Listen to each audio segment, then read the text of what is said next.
Hey guys, it's Andrew Pecoraro with PecksMetalPicks, and I'm here with Of Virtue. I have Tyler, I'm the vocalist. I'm Damon. I'm also one of the vocalists, and I play guitar as well. All right, guys. So first off, congratulations! Recently signed to Sharptone Records. How has that been so far? That's been cool, man. Yeah. I feel like they're one of the coolest up-and-coming labels. Suddenly, I feel like a year ago they came out, maybe 2 years ago, and just have massive bands. How did that come up for you guys? Our manager got an email. Yeah. So we were actually in the studio sometime around like September 2017, and once we got the final mix and masters and stuff of actually Surrounded, Torn Apart, and Suffer, which we'll talk about in a little bit. Once we got those masters and finals back, he just sent them out to basically anybody and everybody, and then didn't really hear back for much, and it was like, all right, cool, whatever. And then randomly on tour earlier last year, he just sent us basically a screenshot like, hey dude, you just got an email. We're like, oh, okay, that's cool, like what does this mean? And then here we are. Because you guys had been around for a while, and then a bunch of things, I guess, just lined up and clicked, and it sounds like, for all the young bands out there, what do you think was really the thing that took you up to that next level? Oh, I can definitely say this. It's just being on the same page, man. Like, nothing to me in this world is more powerful than being on the same page with everybody having the same goal, willing to sacrifice and do all the necessary things in order to attain said goal. Because for a long time, and especially within our style of music, there's a lot of talent, there's a lot of just crazy individuals that are good at what they do, but you can't for some reason put it together. In the case of us, because we've been around for a little while, like I said, we had some members that they wanted to do something separate with their lives. It kind of put us in flux, but finding Tyler, finding our drummer Kyle, and then kind of rebranding our sound and everything else put all of us on the same wavelength again, to the point where it's like, okay, now there's like kind of a second life to it. And it's kind of, like I said, the past 2 years has kind of just been like a whirlwind. Yeah, because now you guys are headlining your own tour, which has to be pretty cool. You're about halfway through right now. How did you go about setting all of that up? You have Kingsman, which is also a Sharptone Records band. Oh yeah, it's a team effort, really. I mean, our team booked most of the shows. Kingsman helped out on like the Northeast. Yeah, Northeast, yeah. So the dates that they're on, they did. I think it was like that's the dates for us. And then as we go further south, we are joined up with other bands that also helped with their hand in the tour. So it's it's a community effort as far as getting that done. Do you have a favorite band or a favorite city that you've played in so far? I feel like every band always says like, "Oh, you guys are the best city so far," but I mean, for me personally, there was in Albany, New York. Gosh, I can't even talk. Yeah, cool. That venue was so awesome, and I love New York. I think New York is awesome, and it was really cool to be able to play somewhere that we haven't before. And the venue was beautiful, and we had some friends come out and everything. So it was really awesome. Yeah, Albany was cool. New Hampshire is pretty sweet Bungalow too. was dope. And then honestly, I mean, for us, like nothing beats home cooking. So it's like when we start off the tour in Michigan, in Lansing, then I guess I'd be biased to say that was my favorite. But Yeah. as far as the non-Michigan ones, that one was good. And Yeah, Ohio definitely. too. I mean, there's a lot of good ones. Yeah, agreed. and you recently put out a new song called Suffer. Yep. There's a music video for it too. Is that part of like a forthcoming EP or an album or anything like that? We do have a full album in the works. So when that is announced, we'll figure that out. But yes, that's part of a larger project as well. What's So like the general time frame you're shooting for? Like 2019? it'll be out this year. Yeah. Okay. It would Definitely. actually be out fairly soon, I believe. So. Yes. Okay. Yeah. We're just Maybe like summer or something? Yeah. We're hoping pretty soon. So just kind of waiting on that. All right. I won't try to dig too. What about like number of songs or like a theme or anything we can expect from it? Theme definitely. Actually, when Damon and I first talked about writing an album and everything with me on it, this is actually before I even joined the band. That was something that I really wanted to do because the past material has always been kind of like it's been one of those things where it's a lot of experiences, which is great, and I love writing about that stuff, but I also want to write about kind of like what's going on in our world today. and also what's going on with us, but something that people can relate to. So when him and I talked about that, that was something that meant a lot to us. So definitely we tried to go that route to be honest with who we are as people, but our feelings, and also with what is going on in the world, not just in America, but I mean everywhere. So well, I think the reception for it should be pretty good. Your last couple tracks have had great reception, really just blew up. Why do you think that you've had some newfound success with the latest material? It's better. It's just better. No, to be honest, it's just being more mature as musicians. It's kind of pushing more into a different direction as far as our collective strengths. And like I don't sing as much in our older stuff, but working with Tyler and just our producer as well, his name's Josh Schroeder, shout out. Just pushing that to the forefront. And it's like, some people, they kind of look at it as, oh, you're softer, or you're this, or you're this. And it's like, no, our riffs and music is still heavy. But it's like you're just making everything as catchy as possible. The riffs are catchy. The structure is a little more easy to latch onto. And then for us, it allows us to kind of scale back instead of, having like riff salad going on and, you're just kind of like, it's so crazy. You can have somebody that's walking on the street or is a casual listener latch onto it more, because that's 90% of the people that you're going to be playing to. Yeah, a little more cohesive maybe. Absolutely. Oh, 100%. It's, shaving off the fat. Like, when, if you're making some ribs, you're going to treat them a little bit. You're not going to just sit there and just eat a whole pig at the same, At the same time, though, your old material definitely has some diehard followers. Mm-hmm. I was going through your Facebook, and I saw something that had to do with your first album.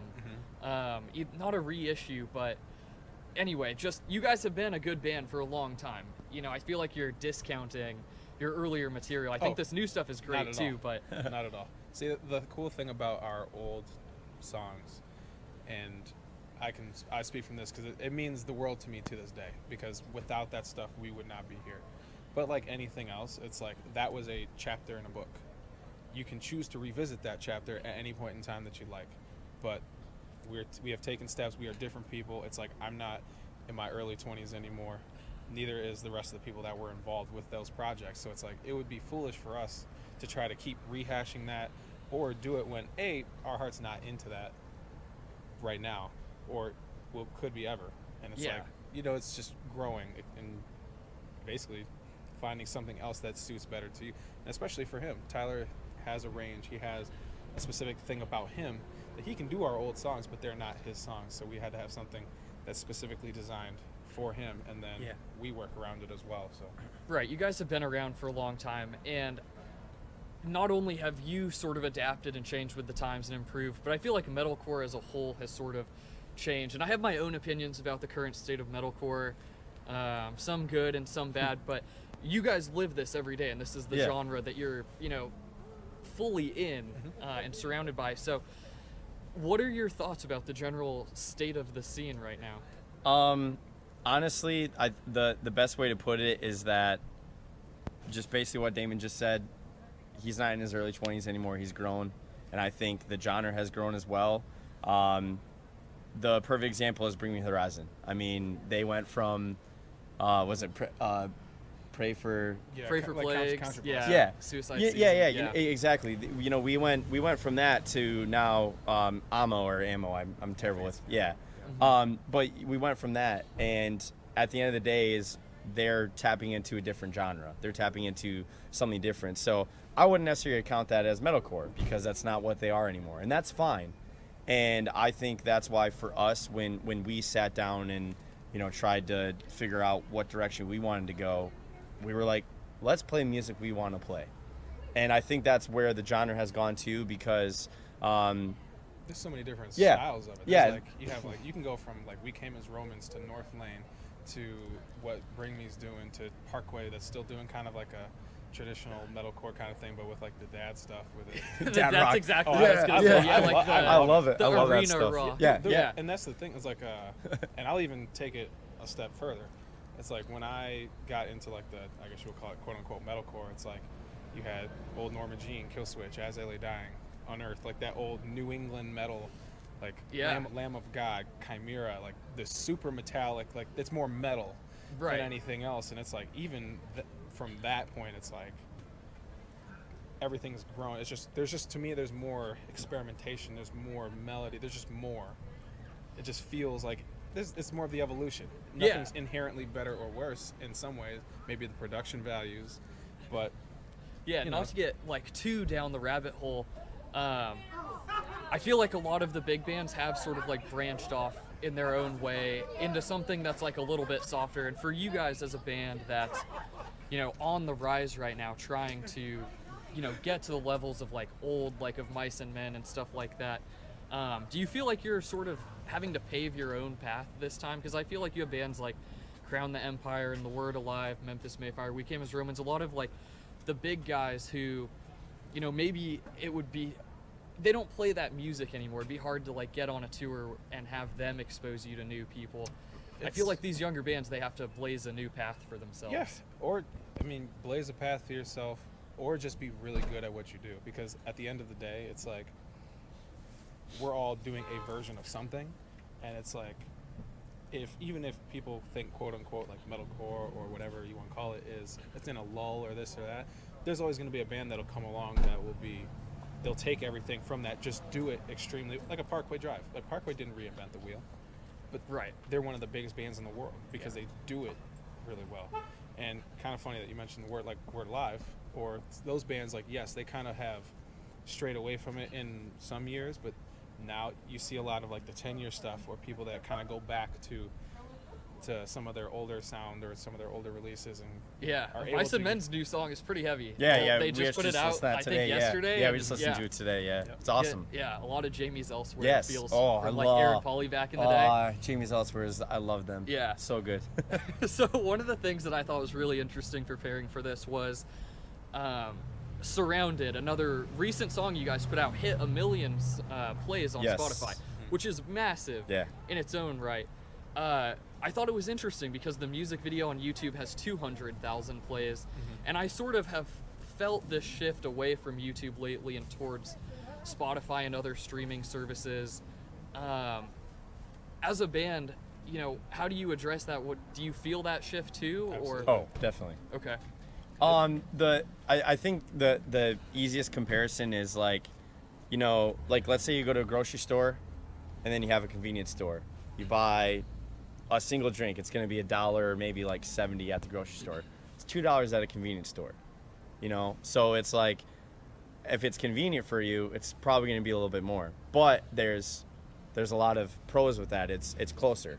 So that's the way I look at it with Spotify, Apple Music, and all that, because it's convenient for you. It's convenient for us, because we can see those numbers, whereas people buying physical CDs, like, it's great, we love it, and we really hope that that trend keeps continuing, but we are seeing the shift go to Spotify or digital platforms, and that's okay, because it allows us to see where we're at as a band, but it also allows us to see where like the fans are actually turning to, where the CDs are going, or where people are paying attention to. And I think for me, this might go a little bit deeper as far as like how streaming affects not only us but everybody. It's like now you can start to see how it affects the format in which music is made, because everything is more background style now. It's somebody could be walking around doing their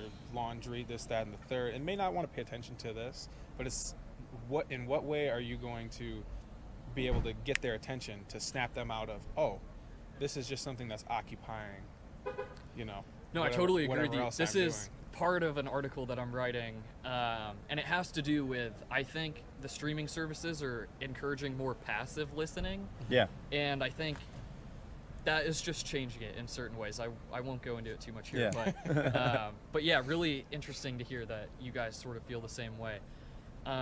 Does it change the way that you feel about like making music videos, like maybe the amount of money that you would put into making a music video if you don't think? It depends.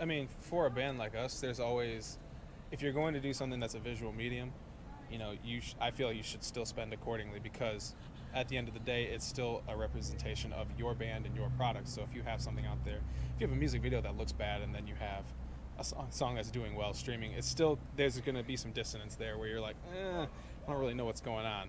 But, you know, maybe there's more emphasis, like I said, on getting the right placements on playlists or getting out to people like yourselves where it's more of the online medium of, you know, get the word out, get people going to your sites, going to wherever they can find your music so that they can save it, listen to it for later and all that. So a little bit, yes. I mean, there are still some great music videos out there. Obviously, they're with bigger artists, but, you know, and it also forces us to get more creative too, get a little more hands-on, and I guess. Yeah, it has been interesting seeing them lately. I feel like Parkway Drive just did the second version of like the same exact music video they did, which was just a close-up of Winston's face while he's singing. And then going up, Yeah, and then a band called In Flames basically did the same exact thing. Yep. But at the same time, Crystal Lake on your guys' record has one of the sickest music videos ever. Right yes. Now. Yeah. Dude, that thing is amazing. Yeah, super cool. But I mean, not to get too far into that, but they are